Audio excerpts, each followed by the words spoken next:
첫 번째 이슈는 어제 있었던 청와대 회동부터 좀 다뤄보겠습니다. 굉장히 오랜 시간 해서 많은 내용이 있었지만요. 일단 눈길을 잡는 장면들이 있었습니다. 그래서 그 내용부터 좀 다뤄보죠. 한겨레입니다. 황교안 대표가 이렇게 얘기합니다. 감정적 접근은 안 된다. 아까 일본과의 문제죠. 그러자 문재인 대통령은 반일 감정 없다. 그리고 가질 생각도 없다. 뭐 이런 대화가 오갔다고 소개가 돼 있습니다. 그리고요, 여기 보시면 회동 스케치, 그러니까 여러 가지 좀 흥미로운 장면들을 소개한 겁니다. 이런 모습이 있었군요. 각 당 대표들이 각 당의 상징색 넥타이를 메고 왔답니다. 그러니까 뭐 빨강색, 파란색, 노란색 뭐 그렇게 넥타이 색깔이 다 달랐다는 거고요. 그리고 초반엔 덕담을 나누며 화기애애했다. 후반부 갈수록 입장 고수 신경전이 벌어졌다. 예화를 하면 할수록. 그리고요, 예정 시간을 1시간을 넘기면서 7시께 마무리됐다. 원래는요, 4시에 시작해서 6시 정도에 끝날 거거든요. 2시간. 근데 3시간까지 이어졌습니다. 문 대통령, 이렇게 얘기합니다. 저녁 먹으며 더 얘기하시죠. 그러니까 황교안 대표가 저는 일정이 있어서 식사는 다음에 이렇게 완곡하게 거절을 했다고 합니다. 이 모습도 굉장히 좀 흥미를 잡아요. 회동 뒤 1대1 대화 가지기도 했다. 바로 이 장면입니다. 다른 당대표들 모습은 안 보이죠? 회동이 다 끝난 다음에 문재인 대통령과 황교안 대표가 이렇게 창 앞에서 밖을 바라보면서 뭔가 지금 얘기를 합니다. 얘기하는 모습 보이시죠? 그리고 듣고 있습니다. 이 시간이 대략 한 90초 정도 됐다고 합니다. 무슨 얘기가 있었을까요? 궁금합니다. 알려지지는 않고 있어요. 자, 관련 기사 하나 더 있는데요. 보시죠. 예정 시간 넘겨 3시간 머리맡댔다. 문재인 대통령, 황교안 대표 따로 1분 30초간 대화다. 역시 같은 사진 전하고 있습니다. 여기 보시면 또 이모저모 소개했습니다. 청와대에서 옛 추억에 잠긴 황교안. 과거에 이제 국무회의 참석 등등해서 청와대 갔을 때 그때 기억을 되살렸다는 거예요. 그리고 심상정 정의당 대표에게 3번째 대표된 거 축하합니다. 이렇게 얘기하니까 심 대표 2번째인데요. 이렇게 또 말씀을 하셔갖고 분위기가 묘했다. 보혁 야당 간 미묘한 신경전이다. 이렇게 전하고 있습니다. 그리고요, 또 한 가지. 당대표들 청와대 참모에 격려하기도 했습니다. 그런데 이 모습도 있어요. 전현직 청와대 대변인 만남은 불발됐다. 현직인 고민정 대변인, 전직인 민경욱 현재 한국당 대변인 얘기입니다. 얼마 전에 혈전이 있었죠. 여기 보세요. 그 내용이 있습니다. 이날 정치권 호사가들의 관심거리였던 전현직 청와대 대변인들의 불편한 만남은 불발됐습니다. 만남이 성사됐으면 사진이 나왔을 텐데요. 한국당에선 민경욱 대변인 대신 전희경 대변인이 회동에 임했기 때문이고, 그러니까 고민정 대변인을 못 만난 거예요. 현장에 있었는데. 그래서 불발됐다. 최근에 설전을 벌였는데 좀 눈길을 잡는 모습이 연출되진 않았다는 겁니다. 자, 그럼 여기서요, 저희가 지금 제가 기사로 쭉 설명 들었는데 실제 영상으로 확인해 보는 게 최고입니다. 보겠습니다. 생생히 보니까 그렇습니다.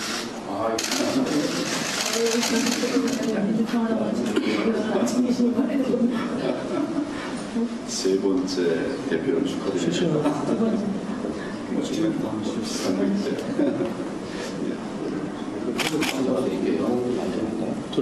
그래야 되죠. 좋죠. 우리 통화가 되는 거 이제 저는 통화가 했었던 것 같은데. 가끔 보시면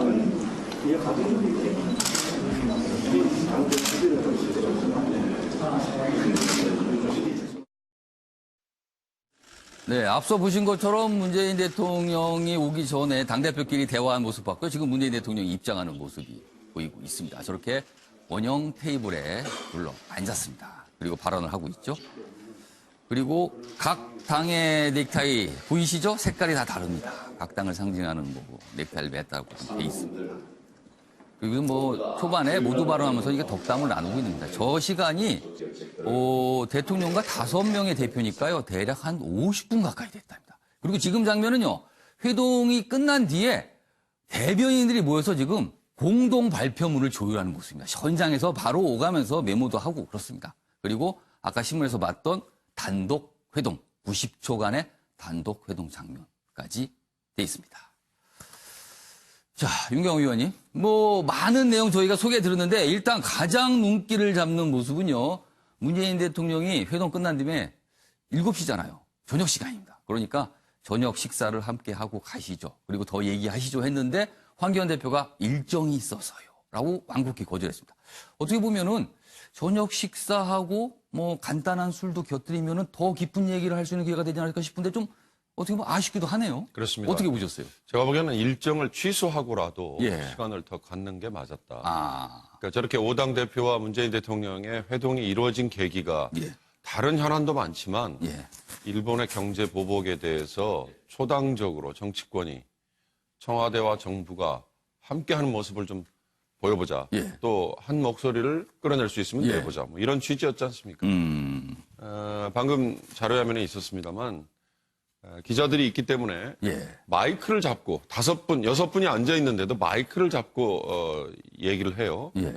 식사를 할 때는 마이크가 필요가 없게 그렇죠. 되거든요. 그리고 좀 더 얼굴 가까이 되게 되죠. 그렇습니다. 그리고 정부가 가지고 있는 일본과의 관계에서 예.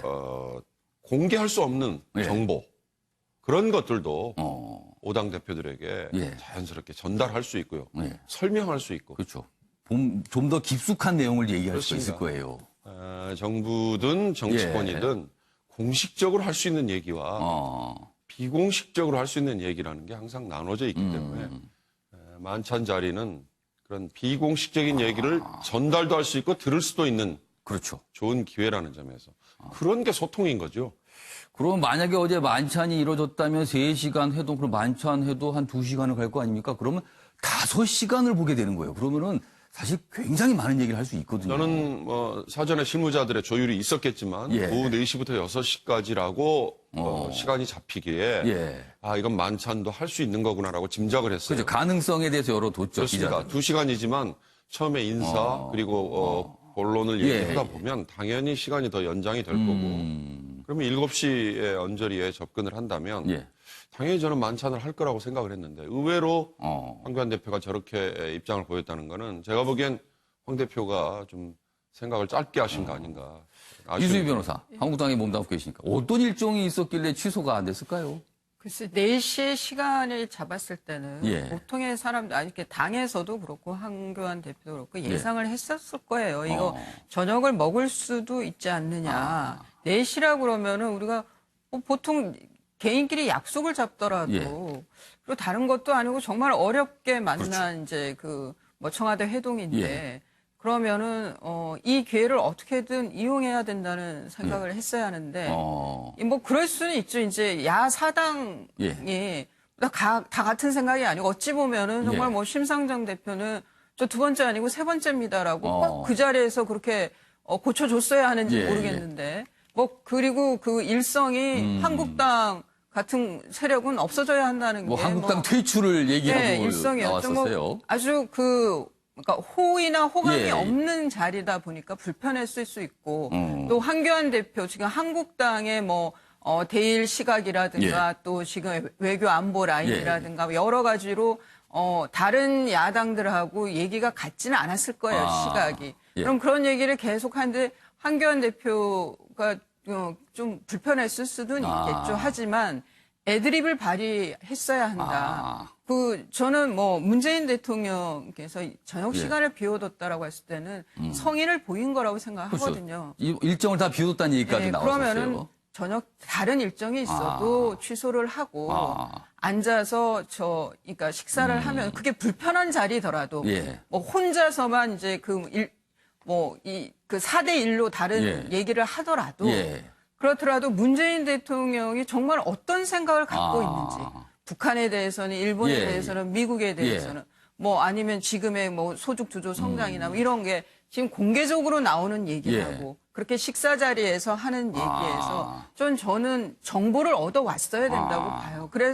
그래야 대응도 더 좀 실속이 있을 수 있고. 그래 참 좋은 기회였는데. 아쉽다는 참 많이 생각이시네요. 아쉽습니다. 좀 애드립을 발휘하는 게 좋았겠다. 그럼 이랬으면 어땠을까요? 문재인 대통령이 오늘 저녁 일정 다 비웠습니다. 저녁 온 김에 저녁 하면서 얘기 좀 더 하시죠. 그러니까 황교안 대표가 그럼 좋습니다. 그럼 저녁 말고요. 술도 좀 곁들이시죠. 라고 했으면 분위기가 좀 좋고 더 많은 얘기가 오갔을까 하는 약간 아쉬움이 좀 남긴 합니다만 아무튼 그럼에도 불구하고 3시간 정도 머리를 맞댔다는 건 분명히 의미가 있을 것 같습니다.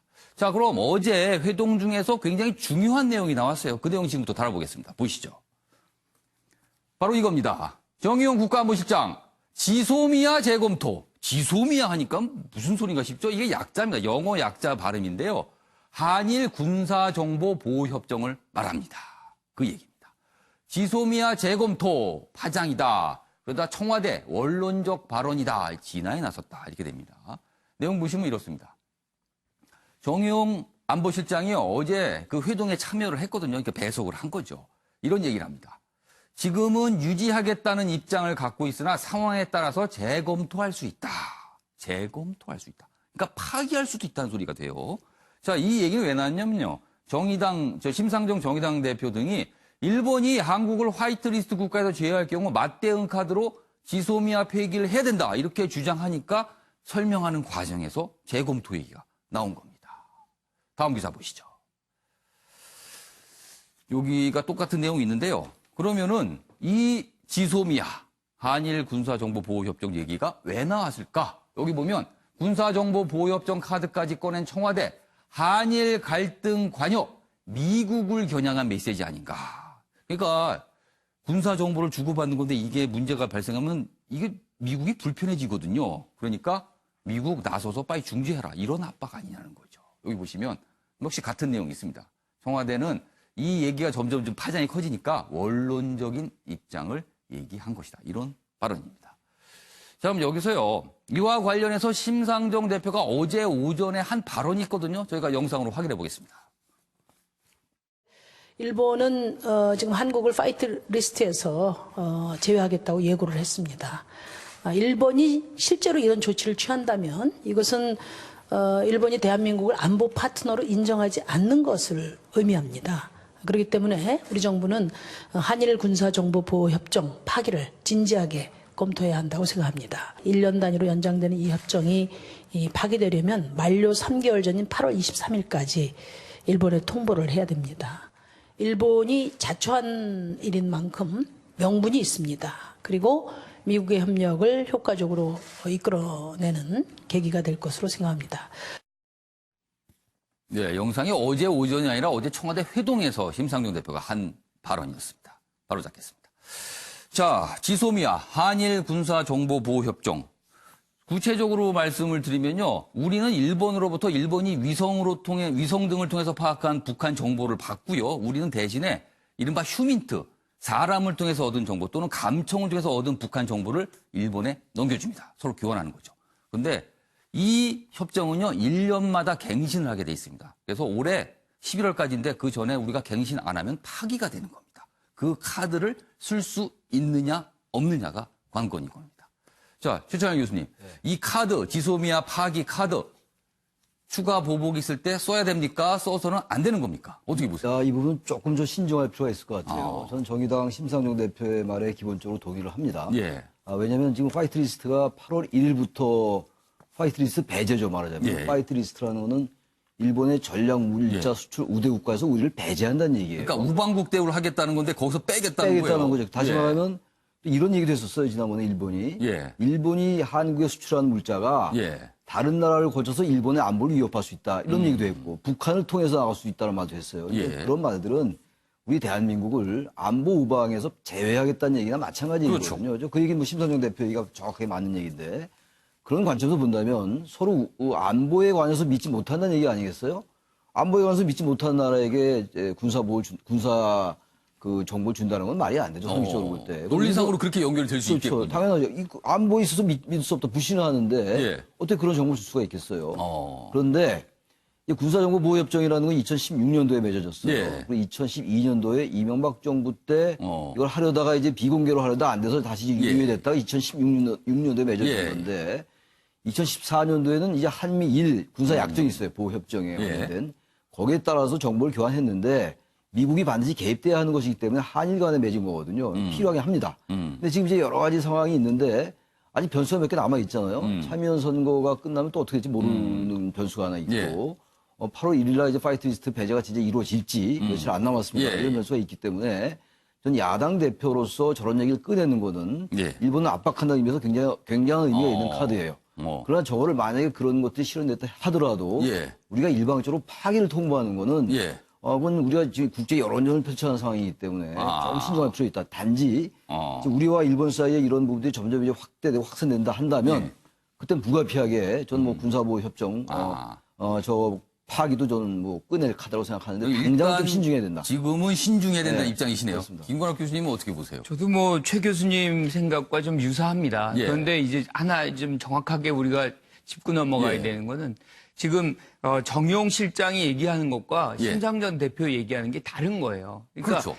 예컨대 제외랑 화이트리스트 제외랑 상관없이 우리는 이 부분을 파기해야 된다는 예. 것이 심상정 대표의 얘기고 당장 쓰는 카드다라고 그렇죠. 얘기하는 거죠. 하지만 정용 실장은 상황의 변화에 따라서 즉 화이트리스트에서 배제할 경우에 우리는 이것을 할 수 있다라는 재검토 얘기인데 대상이 된다. 사실은 유지할 수가 없어요. 그러니까 논리적으로 사실은 화이트리스트라는 것이 안보 협력국에만 주는 일종의 예. 최국 대우 비슷한 거거든요. 예. 그런데 거기서 우리를 제외한다는 거는 예. 안보 협력국이 아니라는 건데 우리가 군사 협력을 한다는 것은 그 자체로서 논리에 모순이 발생하는 겁니다. 그러니까 이건 일방적으로 우리가 줄 수 있는 상황도 아닌 거예요. 예. 거기서 안보협력국이라고 규정을 아니라고 규정을 했는데 예. 우리만 일방적으로 안보협력국을 계속 유지할 수는 없는 거죠. 그러면 제가 궁금한 건 두 분, 저 최 교수님하고 김 교수님 모두 만약에 지금으로는 화이트리스트 제외가 거의 확실히 되거든요. 제외가 될 경우에 우리가 바로 이 카드를 써야 됩니까?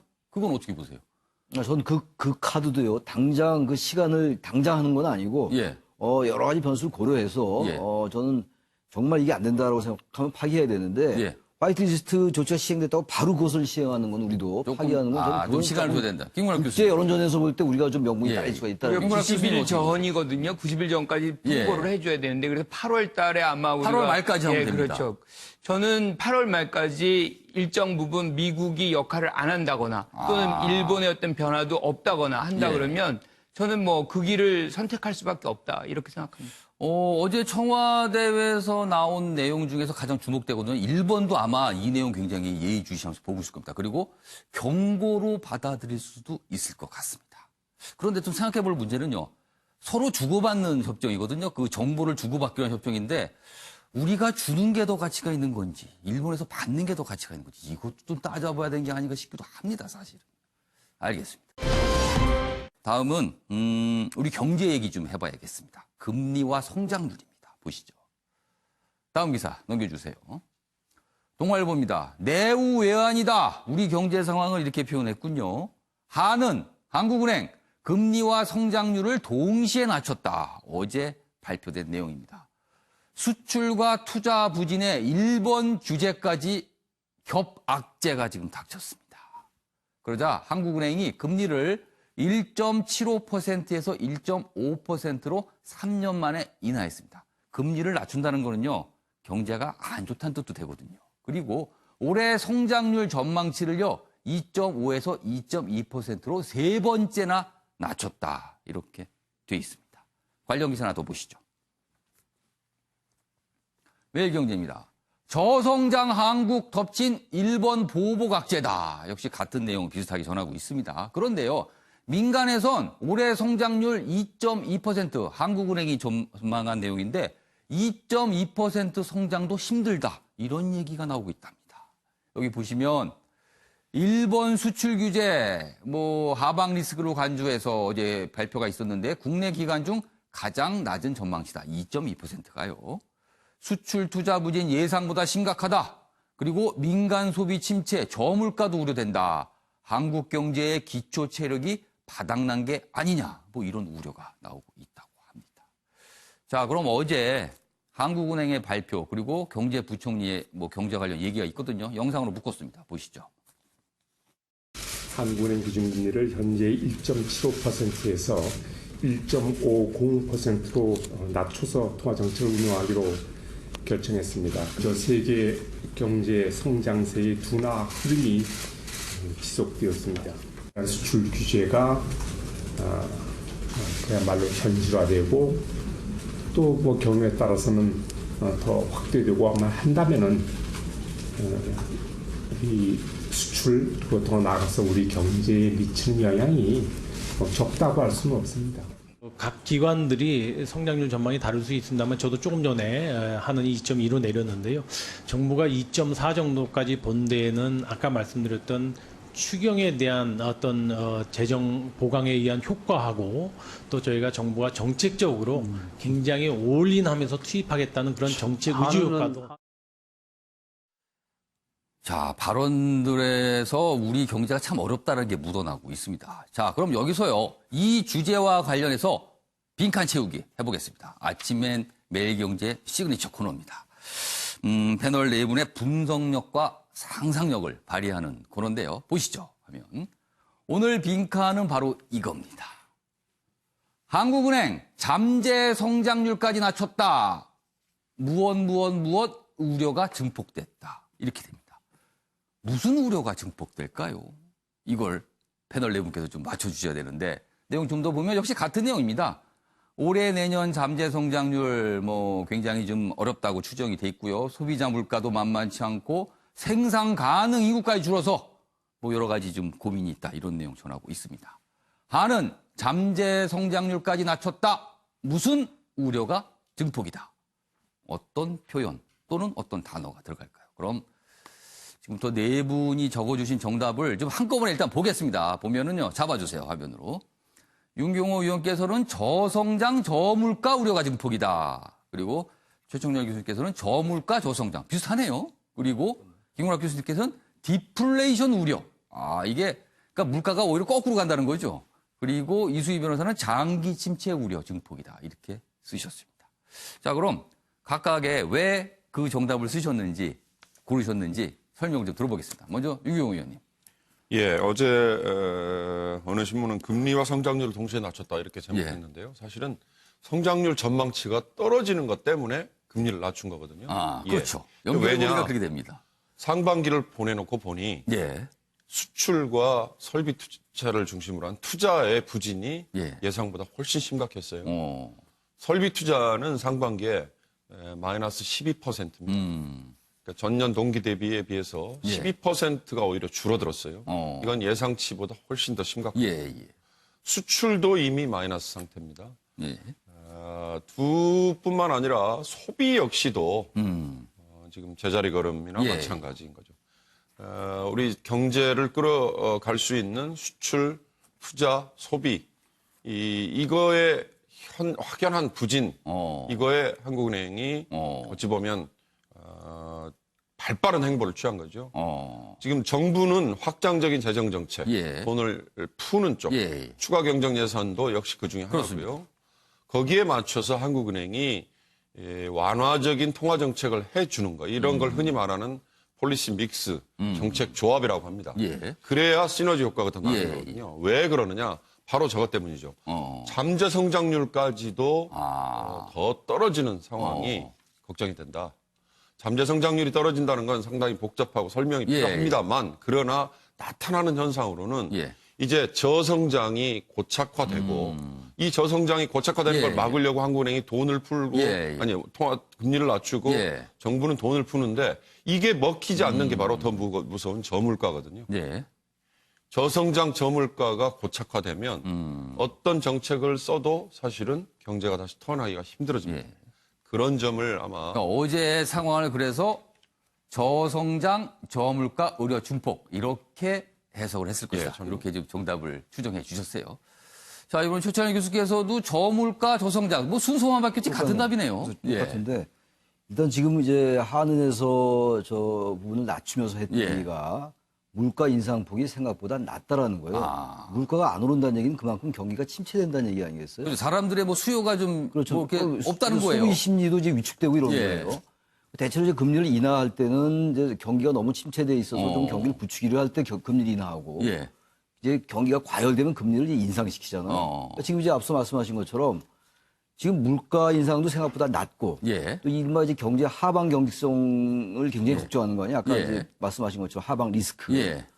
그러다 보니까 이제 점점 벌써 세 번째나 이 성장률을 이 예상치를 낮췄단 말이에요. 성장치도 낮춰지고 있고 물가도 생각보다 안 오르고 예. 그다음에 경기 점점 침체되고 예. 그러니까 지금 정부가 쓰고자 하는 정책이 이른바 통화 정책이잖아요. 예. 재정을 확대해가지고 그러니까 지금 추경도 지금 반영을 해달라는 거 아니겠어요.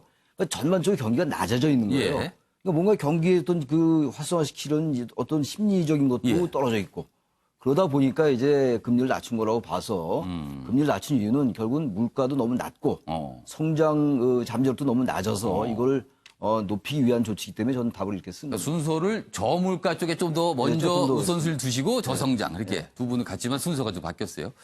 자, 김건학 교수님께는 디플레이션, 그러니까 물가 얘기를 하신 거네요. 그렇죠. 그런데 예. 이제 문제는 저는 뭐 시각은 거의 동일합니다. 예. 결국에는 이제 미중 무역 전쟁이라든가 예. 지금 한일 관계라든가 예. 경기 활성화가 외부적인 환경에서도 굉장히 안 좋은 상황이고 내부적으로도 지금 굉장히 예. 침체돼 있는 상황이잖아요. 예. 그러다 보니까 물가도 낮아지고 뭐 이런 상황인데 예. 그래서 이제 금리를 올릴 수밖에 없는 그런 부분. 그러니까 미국도 또 이미 금리를 올렸어요. 예. 금리를 내렸습니다. 예, 예. 그러니까 우리도 이제 금리를 내려야만 이제 예. 이 돈의 흐름이 잡히니까. 그동안 금리를 내리긴 내리는데 언제 내릴까 이렇게 관심이 있었죠. 그런데 이제 결국에는 이런 부분들이라는 것이 예. 그만큼 경기 활성화가 안 되고 성장이 어렵다는 거를 얘기하는 건데 그거는 뭐 다시 얘기하면 물가가 올라갈 가능성이 없는 그런 현상에 있는 거죠. 그래서 저는 저성장도 문제고 예. 이런 뭐 이 디플레이션의 문제도 예. 계속해서 이제 고려해야 되는 그런 부분이기 때문에 아마 금리를 내리지 않았을까 그렇게 생각합니다. 그러니까 디플레이션이 되면은 물가가 오르는 게 아니고요. 살 사람이 없어서 오히려 싸지는 겁니다. 그게 굉장히 안 좋은 거거든요, 경제에서는. 최악입니다. 자, 이수희 변호사는 장기 침체. 그러면은 장기 침체 우려 증폭이다. 이렇게 보시는 거네요. 예, 뭐 지금 이제 세계 예. 경제 자체가 저성장 시절이다 뭐 이렇게 말하는데 예. 거기에 비해서 우리나라는 훨씬 더 지금 그 저성장의 그 정도가 심한다. 그게 이제 문제인 건데 그럼 뭐 여러 가지 요인들 뭐 예. 많이들 나오지만 그럼 그게 뭐 2, 3년, 5년 안에 그러면 반등할 여지가 있는 거냐. 지금 그럴 요소가 안 보인다는 거죠. 그리고 그러니까 외부 이게 환경 이런 상태가 굉장히 오래 갈 수 있다는 거죠. 외부 환경은 더 안 좋고 그렇다면 이게 장기 침체로 간다라고 보면 이 확장적 재정 정책으로 얼만큼 이 끌어갈 수 있는 예. 건지. 그러니까 보수 쪽에 있는 유권자들에서는 이러다가 나라가 망했다는 아주 극단적인 말까지 나오는 거거든요. 그래서 저는 이게 뭐 몇 년 안에 끝날 일이 아니고 예. 반등할 일이 아니고 예. 이렇게 일본은 뭐 20년이라고 예. 했지만 또 요인은 좀 다른 원인이지만 우리도 그렇게 장기 침체로 몇십 년이 가는 게 아닌가 하는. 이수희 변호사께서는 오래 간다는 쪽에 이제 방점을 좀 두신 거네요. 정답을 보니까 비슷하면서도 조금씩 강조점이 달라 보입니다. 자, 계속 걸어주시고 정답을 확인해 볼 거니까 앞에다 계속 유지해 주세요. 판넬을. 그러면 보겠습니다. 하는 잠재 성장률까지 낮춰 무슨 우려가 증폭된다. 정답 보여주세요. 장기 저성장 우려가 증폭된다. 보니까요. 뭐 네 분 쓰시는 게 다 들어갑니다. 그런데 장기, 오래 간다. 이 부분은 이수희 변호사께서 유일하게 쓰셨고요. 나머지 분은 성장에 대한 우려를 뭐 맞추셨습니다. 그래서 뭐 정답 확률로 따지면은 이수희 변호사가 가장 가까운 답을 쓰신 걸로 나왔네요. 알겠습니다. 장기 저성장 우려가 증폭될 수 있다. 이렇게 평가를 하고 있군요. 자, 성장률 얘기 저희가 좀 어렵지만요. 좀 이렇게 빈칸 채우기 위해서 좀 쉽게 접근을 좀 해봤습니다. 자, 이번에는 사회 분야 기사로 좀 넘어가 보겠습니다. 인물이 등장하는데요. 보시죠. 여기 있습니다. 경향신문입니다. 김성원 자유한국당 의원이 탄 차량 뒤에서 쿵. 그러니까 교통사고를 당한 거예요. 김성원 의원이 탄 차량이. 그리고 그 운전은 운전비서가 하고 있었습니다. 그런데요, 여기서 끝나지 않았어요. 그 운전을 했던 비서, 교통사고를 낸 건 아닙니다. 교통사고를 당했죠. 그런데 알고 보니까 이 비서가 면허 취소 수치에 음주운전을 하고 있었어요. 그냥 가다가 사고를 당했는데 알고 보니까 음주운전이에요. 이게 복잡하네요, 그럼요. 여기 보시죠. 그래서 이 김 의원에 대해서 음주 방조 의혹이 있다. 이겁니다. 그러니까 알고도 그러니까 음주 상태인데 음주 상태로 운전하는 거 알고 있었냐 이거죠, 지금. 경찰은 조사 후에 혐의를 검토하겠다. 이런 입장입니다. 사건이 묘한 사건이네요. 관련 기사 하나 더 있습니다. 보시죠. 역시 같은 내용 전하고 있습니다. 김성원 의원 승합차 뒤에서 받쳤습니다. 교통사고를 당했죠. 비서 음주운전 들통났다. 이 교통사고가 나는 바람에 이게 알려진 거죠. 오전 5시 반경 동두천에서 사고가 났다. 면허 취소 수준은 음주 방조 의혹이 있다. 자, 김 의원이 이렇게 설명을 합니다. 출근 중이었는데 몰랐다. 음주 상태인 건지 몰랐다는 거죠. 그러나 이제 경찰은 좀 들여다보겠다는 입장입니다. 자, 관련 내용 저희가 영상으로 묶었습니다. 보시죠. 본인도 어제 12시 전에 들어갔대요, 집에. 의원님 뭐 차에서 타가지고 조금 있다가 신호 대기하다 바로 사고 난 거라서 의원님이 인지할 수 있는 방법이 없죠. 가해 차량 운전수가 음주 여부를 측정해달라 그랬나 봐요. 그 병원에 가서 지금 우리 조사관들이 지금 파게 다 나가 있습니다. 자, 뭐 밝혀진 사실이 있습니다. 그러나 이제 핵심은요. 음주운전 방조 이 부분이거든요. 김구락 교수님, 일단 김성원 의원은 몰랐다라고 얘기를 해요. 그러니까 이른바 탈사 때 그 술 냄새 이런 거 맡지 못하고 몰랐다는 거예요. 좀 이해되세요? 이해되기가 좀 어렵죠. 왜냐하면 이 수치가 면허 취소 이상의 어떤 수치가 지금 나온 거 아닙니까? 지금 그런 상황 정도라 그러면 사실 술 냄새가 굉장히 많이 풍길 수밖에 없어요.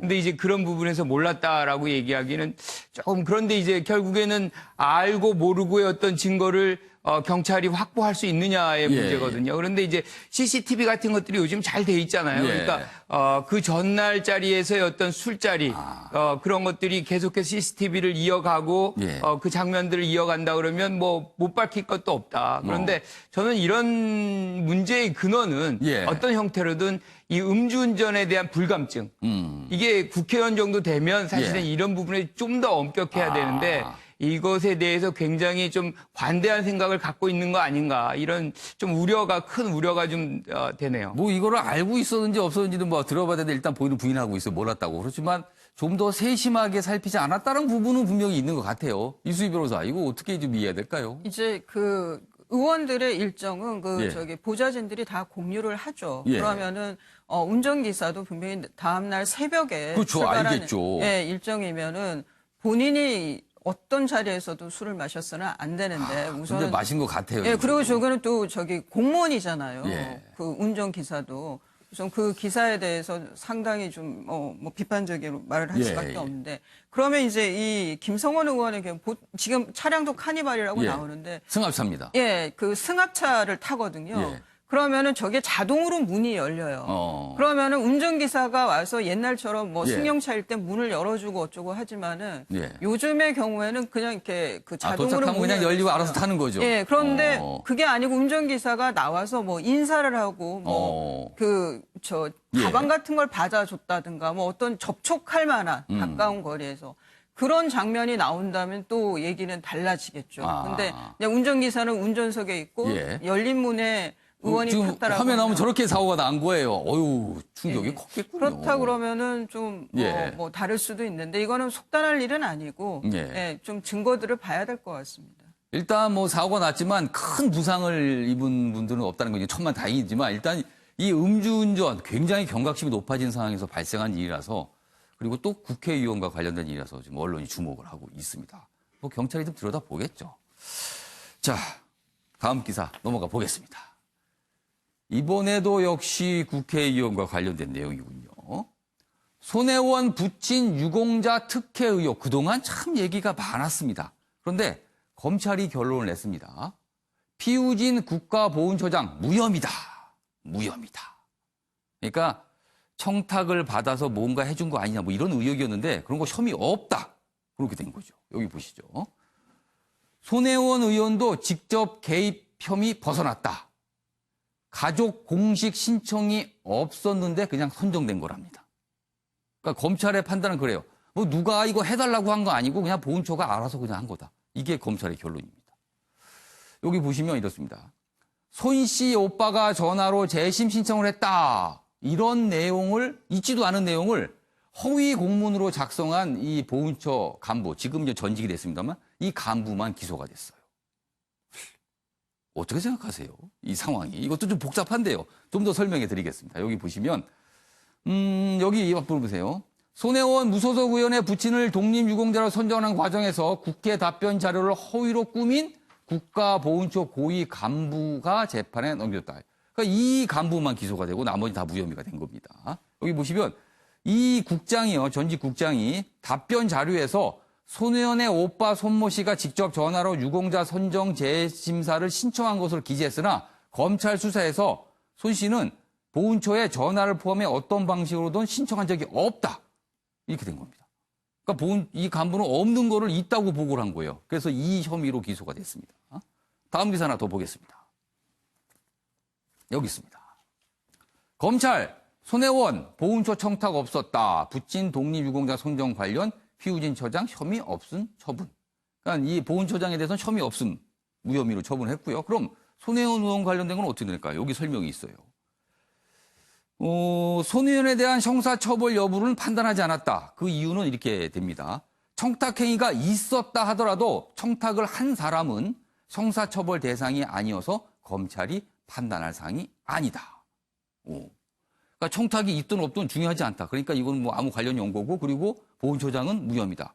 그리고 다만 그 간부만 허위복을 해서 그걸로 기소했다. 이 얘기가 됩니다. 그리고 결론은 이런 겁니다. 검찰도 보훈처가 지침에 따라 직권으로 손혜원 부친 유공자 선정 재심사를 진행했다고 결론 졌다. 알아서 한 거다. 이 얘기가 됩니다. 자, 이수희 변호사, 이거 어떻게 보세요? 이 검찰의 결정. 그러니까 이게 이제 그 고소가 된 게 이제 자유한국당에서 부정청탁금지법으로 고발을 한 겁니다. 그러면 이제 그 공무원한테 부정한 청탁을 하는데 돈이 주고 받아줬다라고 그러면 뇌물죄로 가는 거고 그런 거 없이 그냥 말로만 이제 부정한 청탁을 했을 때가 부정청탁금지법에 이제 해당이 되는데 그 손혜원 의원이 본인의 아버지 서운을 받기 위해서 피우진 처장을 불러서 국회의원 회관에서 이제 그 부정한 청탁을 했느냐 여부에 대해서는 증거가 부족해서 혐의 없음 처분이 나온 거예요.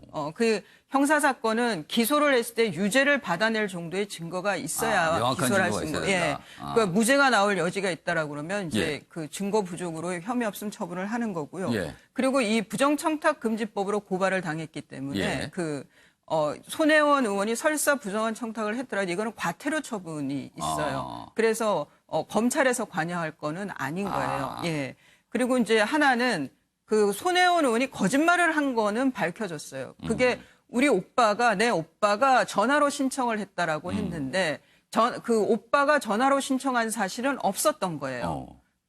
그런데 그런 전화로 신청한 사실이 없고 그냥 그 보훈처에서 직권으로 알아서 했다는 거예요. 알아서 심사를 해준 건데 국회 답변 자료에 그 국장이 보훈처 국장이 그 오빠가 손혜원 의원 오빠가 전화로 신청했다고 문서를 작성해서 그 내용은 허위의 내용인 거죠. 그 허위 공문서를 작성해서 국회에다 제출한 거 이거는 형법상의 허위 공문서 작성과 행사죄에 해당한다고 그래서 그 국장은 지금은 다른 곳에 이제 가 있는데 그 국장을 불구속으로 기소를 한 거예요. 그러니까 형법에 걸리는 문제하고 이 허위 공문서 문제, 이 부정청탁은 부정청탁금지법이라 그 안에서 판단을 한 건데 거짓말은 있었지만 뭐 그 보훈처 그러니까 손혜원 의원의 부정한 청탁은 뭐 밝혀진 게 없다 이런 거죠. 최수환 교수님 궁금한 것이 그럼 그 간부는 왜 허위복을 했을까요? 그리고 그거는 보훈처장과는 직접 관련이 없다라고 된 거예요. 그러면은 왜 허위복을 했을까요? 그 부분이 잘 납득이 안 가요. 왜 굳이 자기가 그런 없는 사실을 없는 사실을 굳이 왜 만들어서 보고를 해요? 결과적으로 또 이제 자기가 저런 이제 기소가 되는 이런 상황인데 그 부분도 이해가 안 가고 또 하나가 지금 7번째 신청을 해서 독립유공자로 내정된 거거든요. 근데 이제 그 시점이 7번째 신청되기 전에 손혜원 의원이 그 이제 피우진 보훈처장을 의원실에서 만났다라는 거 아니에요. 그렇죠.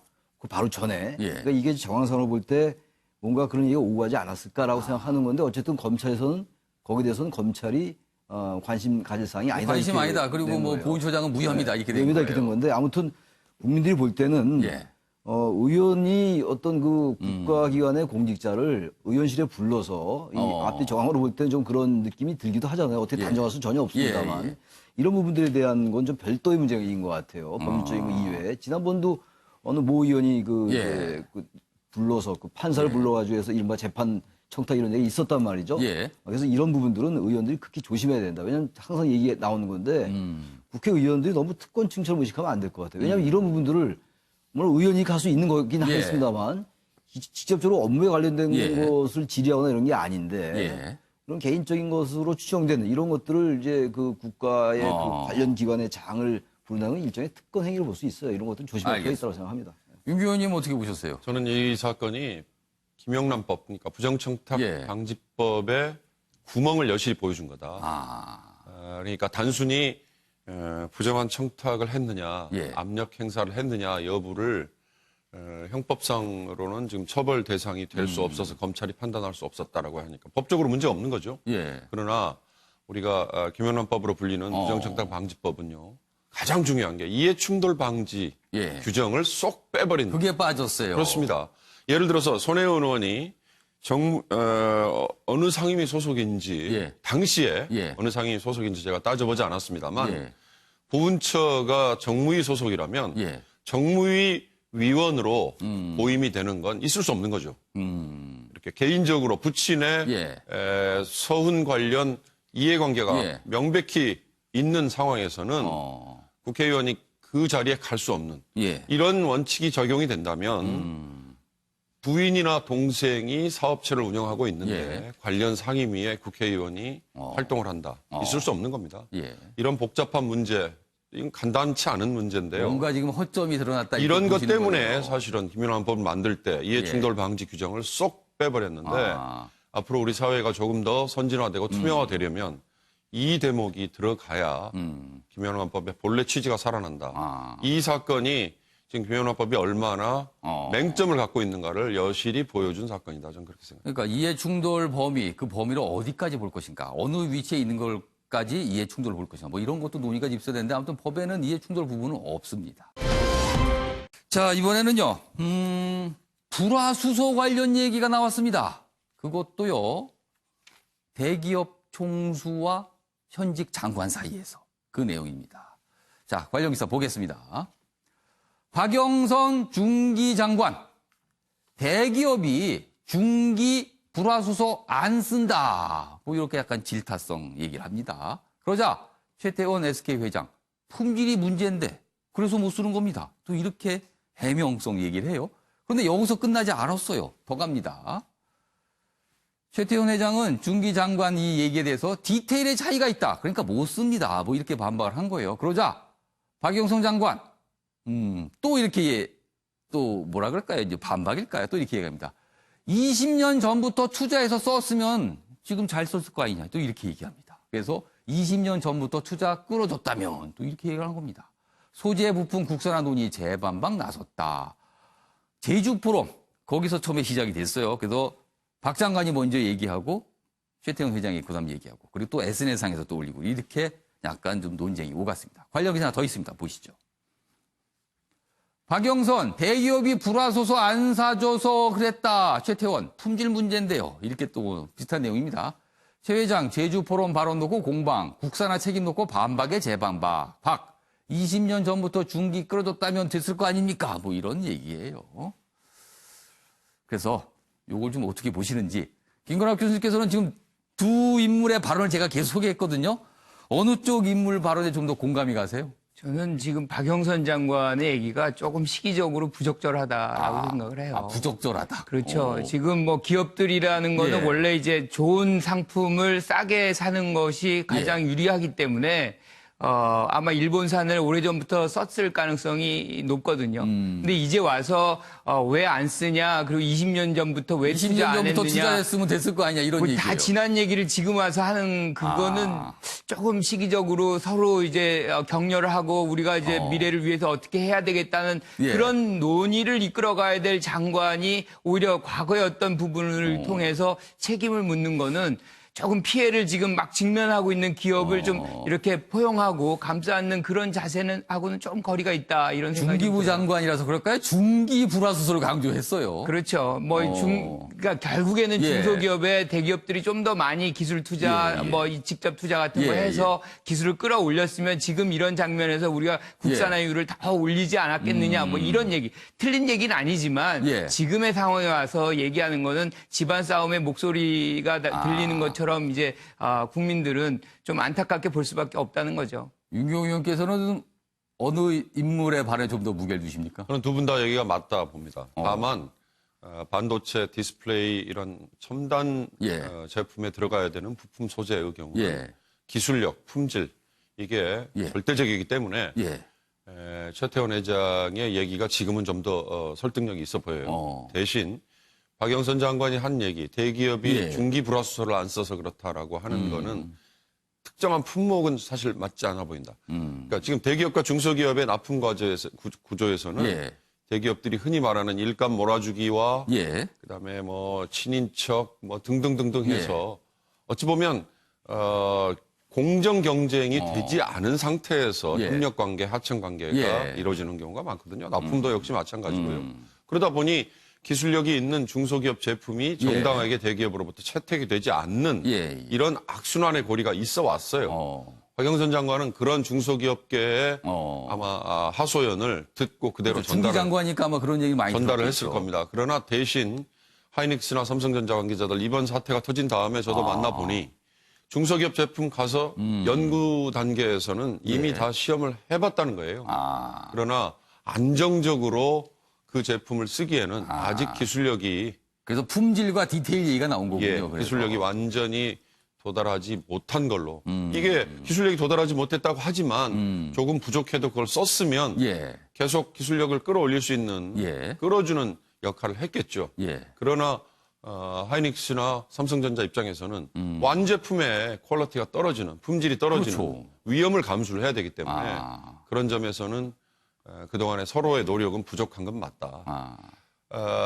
특정한 품목, 이 불화수소라는 게 이번에 문제가 된 에칭가스 관련이잖아요. 이런 기술력이 반드시 수반이 돼야 되는 이런 제품이 아닌 단순한 제품들은 대기업들이 반성을 좀 해야 되는 측면이 있습니다. 그러니까 여러 가지 측면에서 볼 수 있다라고 지금 해석을 해준 거예요. 각자의 입장이 좀 이해되는 측면들이 있다는 거네요. 알겠습니다. 요번에는요, 최근에 이 국내에서 일본 제품에 대해서 약간 불매 운동들이 조금씩 확산되고 있거든요. 그 관련 기사입니다. 여기 보시면 대체 국산품을 알리고 여행 카페 닫고 진화하는 일본 불매 운동이다. 이렇게 돼 있습니다. 여기 보면 노노재팬이라는 사이트가 있답니다. 이 사이트에는요, 우리가 평소에 쓰고 있는 것 중에 어떤 것이 일본산인지를 알려주고 그거를 대체할 수 있는 국산 물건은 무엇인지 또 알려준답니다. 그래서 엄청나게 많은 사람들이 몰리면서 막 사이트가 마비가 되고 그랬답니다. 그만큼 많은 분들이 지금 찾고 있다는 거고요. 그리고요, 회원이 130만 명이 넘는 카페가 있는데 여행 카페입니다. 내일동이라고. 근데 여기 휴면을 한답니다. 그러니까 요즘에 분위기가 그렇다는 거죠.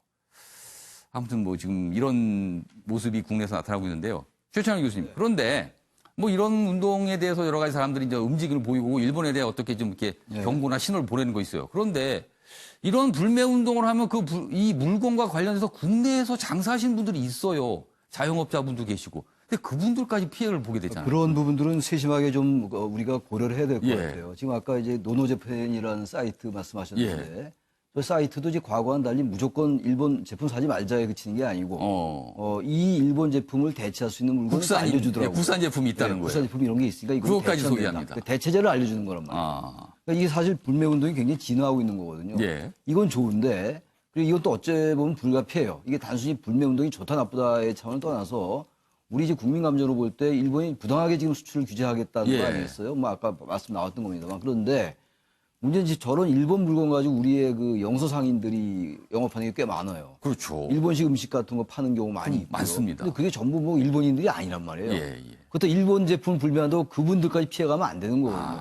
이미 그래서 그런 얘기 나오고 있더라고요. 그러니까 아주 그냥 감정적인 데 그렇지 않는 이런 부분도 있는 것 같아요. 김구락 교수님 어떻게 보셨어요? 저는 조금 이 부분이 우리가 좀 활용할 게 있다. 불매운동에 어떤 영향을 미치냐면요. 그러니까 사실은 그렇게 해서 피해를 보는 일본 기업들이 자기들의 목소리를 일본 정부에 내게 해야 되는 거예요. 압박을 받는 효과가 있다는 거예요. 그러니까 과거에 미국과 일본의 자동차 무역의 어떤 갈등의 과정에서 일본 딜러들, 미국에 있는 일본 딜러들이 미국 정부에게 압력을 가합니다. 우리가 일자리 다 잃는다. 그래서 실질적으로 일본 기업들도 여기서 못 파는 기업들은 그런 어떤 영향력을 일본 정부에, 아베 정부에 좀 행사하는 그런 노력이 필요한 거죠. 알겠습니다. 뭐 이런 불매운동 여러 가지 관점에서 볼 수 있을 것 같기도 합니다.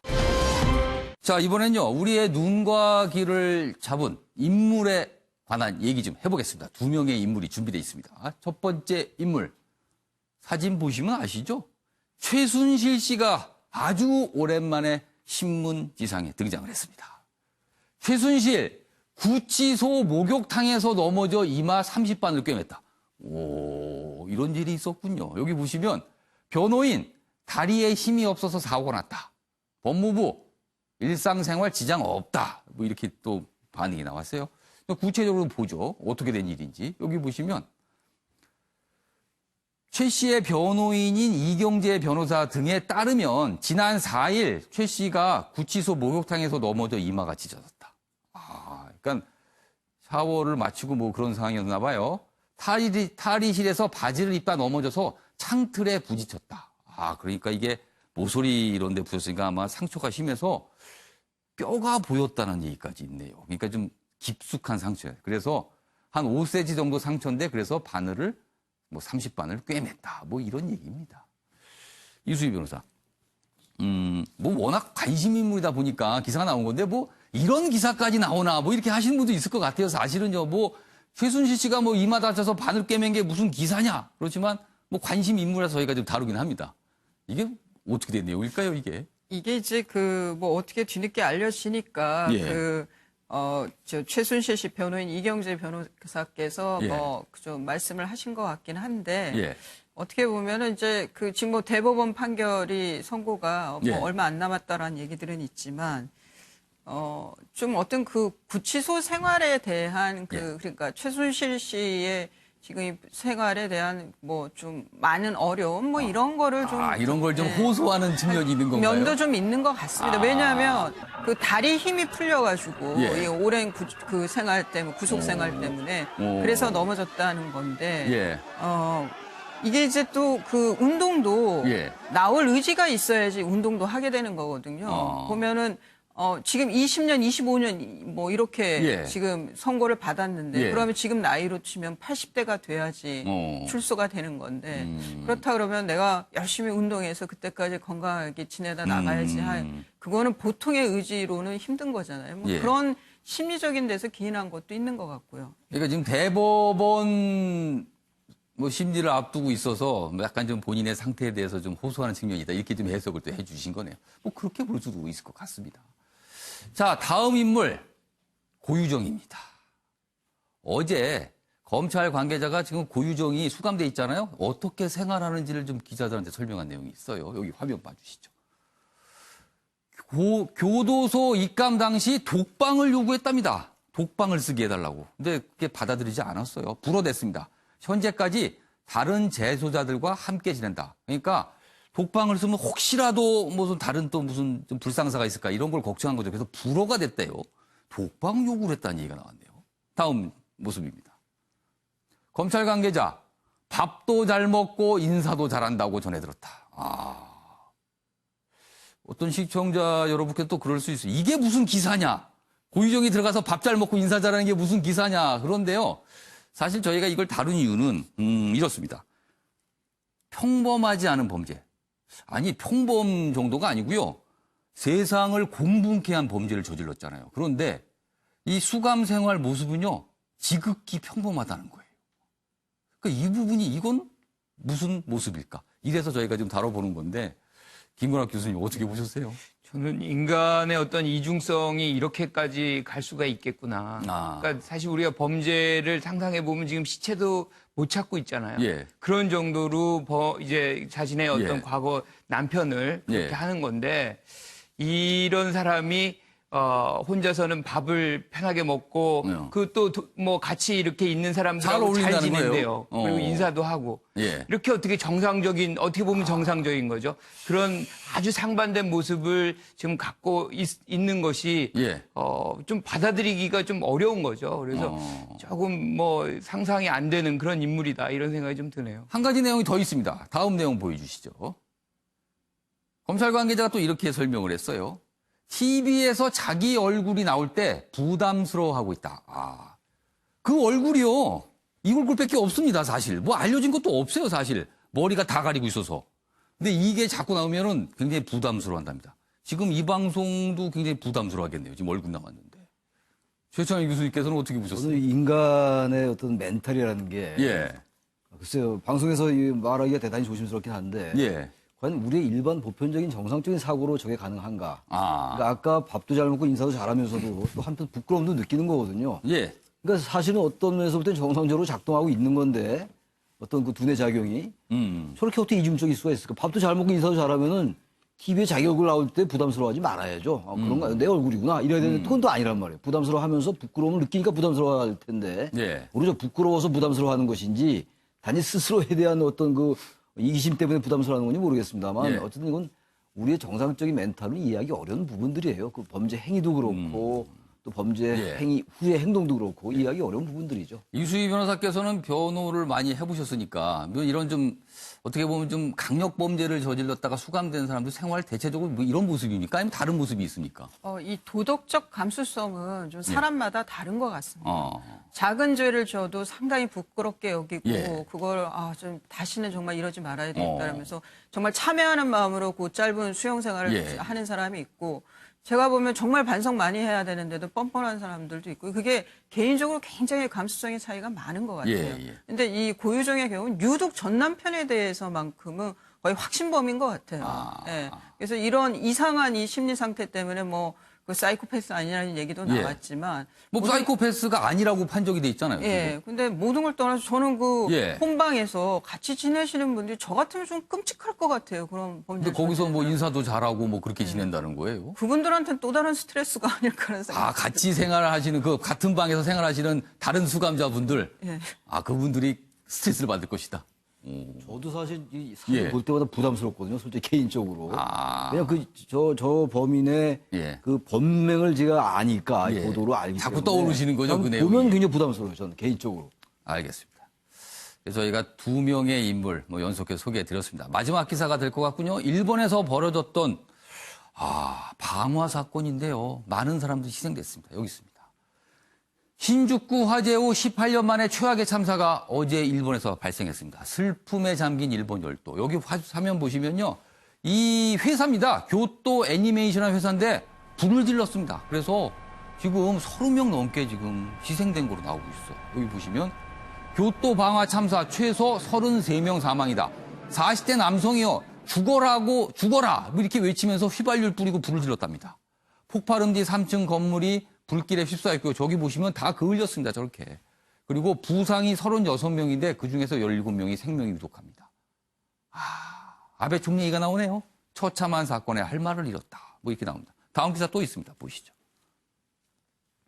40대 이 방화 불을 지른 40대가 이렇게 얘기했답니다.